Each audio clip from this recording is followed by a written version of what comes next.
ನಮಸ್ಕಾರ ರೈತ ಬಾಂಧವರಿಗೆ. ಸೊ ನೋಡ್ಬೋದು ನೀವು ಸ್ಟೀಲ್ ಹೋಟೆಲ್ ಟೈಪ್ ರೆಡಿ ಆಗಿದೆ. ಸೊ ಇದು 4 ಫೀಟ್ ಅಗಲ ಇದೆ ಹಾಗೂ 5 ಫೀಟ್ ಉದ್ದ ಇದೆ. ಸೊ MRF ಟೈರ್ ಕೂಡ ಬಳಸಿದ್ದೀವಿ. ಸೊ ಕಸ್ಟಮರ್ ಕೂಡ ಬಂದಿದ್ದಾರೆ. ಸರ್ ನಮಸ್ಕಾರ ಸರ್. ಸರ್ ತಮ್ಮ ಹೆಸರು ಸರ್? ಸರ್ ನಮ್ಮ ಹೆಸರು ಮುತ್ತರಾಜ್ ಅಂತ ಬಾಗಲಕೋಟೆಯಿಂದ ಬಂದಿದ್ದೀವಿ. ಹಾಂ ಸರ್. ಹೋಟೆಲ್ ಪರ್ಪಸ್ ಮಾಡಿದ್ದೀವಿ. ಹೋಟೆಲ್ಗಾಗಿ ನೀವು ಬೈಕ್ನ ರೆಡಿ ಮಾಡಿಸಿದ್ದೀರಿ. ಸೊ ಈ ಮುಂಚೆನೂ ನೀವು ಒಬ್ರು ಮಾಡ್ಕೊಂಡು ಹೋಗಿದ್ರಿ ಫಸ್ಟ್. ಸರ್ ಯಾವ ಥರ ಹೋಟೆಲ್ಗೆ ಯಾವ ಥರ ನಡೀತದೆ ಸರ್ ಇದು? ಚೆನ್ನಾಗಿ ನಡೀತದೆ ಸರ್, ಯಾಕಂದ್ರೆ ಕ್ಯಾರಿ ಮಾಡೋಕೆ ಬೆಳಿಗ್ಗೆ ಮನೆಯಲ್ಲೆಲ್ಲ ಮಾಡ್ಕೊಂಡು ಹೋಗೋದಕ್ಕೆ ಹಾಂ ಸರ್ ಅನುಕೂಲ ಆಗುತ್ತೆ. ಅಂದ್ರೆ ಈಗ ಹೋಟೆಲಲ್ಲಿ ಹೋಗಿ ಮಾಡೋದಾಗೋದಿಲ್ಲ, ಮನೆ ಆಗಿದ್ರೆ ರೆಡಿ ಮಾಡ್ಕೊಂಡು ಸೀದಾ ಹೋಗಿ ಬರೀ ಬಿಸ್ನೆಸ್ ಮಾಡ್ಬೋದು ಆರಾಮಾಗಿ, ಏನು ತೊಂದರೆ ಇಲ್ಲ. ಸೊ ಪೂರ ಸ್ಟೀಲ್ ನಿಮಗೆ ಯಾವ ರೀತಿ ಬೇಕು ಅದೇ ರೀತಿ ರೆಡಿ ಕೂಡ ಆಗಿದೆ. ಸೊ ಎಷ್ಟು ವರ್ಷದಿಂದ ನೀವು ಹೋಟೆಲ್ ಬಿಸ್ನೆಸ್ ಮಾಡ್ತಾ ಇದ್ದೀವಿ ಸರ್? ಒಂದು 2-3 ವರ್ಷದಿಂದ ನಮ್ಮ ಅವ್ರನ್ನ ಮಾಡ್ತಿದ್ದಾರೆ. ಹಾಂ ಸರ್. ನಾವು ಸ್ವಂತ ಮಾಡ್ತೀವಿ. ಅವರು ಕೂಡ ಇದೇ ಟೈಪ್ ಮಾಡ್ಕೊಂಡು ಹೋಗಿದ್ರು. ಸೊ ಆದ ನಂತರ ನೀವೊಬ್ಬರು ಕೂಡ ಇದು ಮಾಡ್ಕೊಂಡು ಹೋಗ್ತೀರಾ.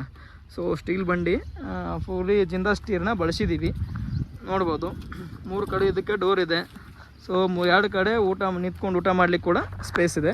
ಸೊ ಮೇಲೆ ಜಾಲರಿದು ಮೇಲೆ ಕೂಡ ಕಂಬಗಳು ನಾವು ಕೊಟ್ಟಿದ್ದೀವಿ. ಸೊ ಏನಾದರೂ ಹೈಟ್ ಮಾಡಿಕೊಂಡು ಅವ್ರ ಪ್ರಪೋಸಿಗೆ ಯೂಸ್ ಮಾಡ್ಕೋಬೋದು. ಸೊ ನೋಡ್ಬೋದು ಇಂಡಿಕೇಟರ್ ನಾವು ಕೂರಿಸಿದ್ದೀವಿ. ಸೊ MRF ಟೈರ್ನ ಬಳಸಿದ್ದೀವಿ. ಫುಲ್ಲಿ ಜಿಂದಾಲ್ ಸ್ಟೀಲ್ನ ಬಳಸಿ ನಾವು ರೆಡಿ ಮಾಡಿದ್ದೀವಿ. ಸೊ ಯಾರಾದರೂ ಈ ರೀತಿಯಿಂದ ನಿಮಗೂ ಹೋಟೆಲ್ ಪ್ರಪೋಸ್ ಬೇಕಾದರೆ ಸೊ ನಿಯರೆಸ್ಟ್ ಬಾಗಲಕೋಟೆ ಜಿಲ್ಲೆ ನವನಗರದಲ್ಲಿ ಇವರು ಹೋಟೆಲ್ ಬಿಸ್ನೆಸ್ನ ಮಾಡ್ತಾಯಿದ್ದಾರೆ. ಸೊ ಒಬ್ಬರು ಸೀಮಿಕೇರಿಯಲ್ಲಿ ಕೂಡ ಮಾಡ್ತಿದ್ದಾರೆ. ಸೊ ಈ ರೀತಿಯಿಂದ ನೀವು ಕೂಡ ಹೋಟೆಲ್ ಬಿಸ್ನೆಸ್ ಇದರಲ್ಲಿ ರೆಡಿ ಮಾಡ್ಕೋಬೋದು.